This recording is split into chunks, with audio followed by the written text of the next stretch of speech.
And the sixth round of talks to renegotiate the North American Free Trade Agreement are going on in Montreal, Canada. MTN's Russell Nimitz reports on why Montana wheat and barley farmers are paying very close attention to this.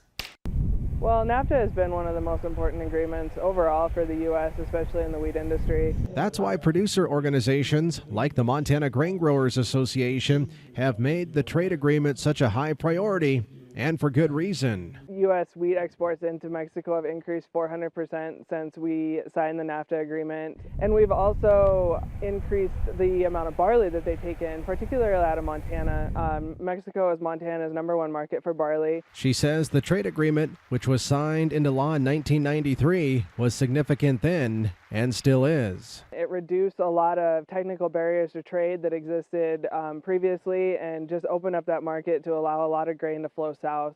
A lot of the infrastructure is built for U.S. wheat to readily flow into Mexico. Others agree. Former Montana Senator and U.S. Ambassador to China Max Baucus is co-chair of Farmers for Free Trade and says it'll not just be farmers who'll pay the price for NAFTA withdrawal. If it were repealed, I just think it would cause a huge disruption to our national economy, and certainly for all of us who export a lot of products.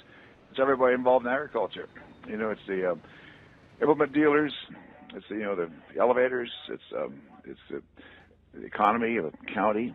It all is tied together. As for trade with Canada, wheat growers are at a disadvantage. We actually have issues with our ability to ship wheat into Canada. They have what we refer to as a technical barrier to trade. Any of our wheat headed into the Canadian market is graded at feed and priced at feed, regardless of its quality.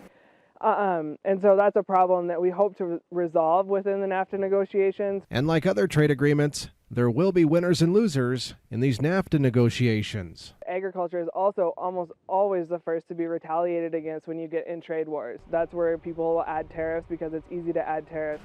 And that has a huge effect on the nation's economy and also Montana's economy. So considering that 70% of Montana's wheat is in fact exported elsewhere around the world, it's easy to see why it's so important that agriculture has a seat at the table as the renegotiation continues regarding NAFTA.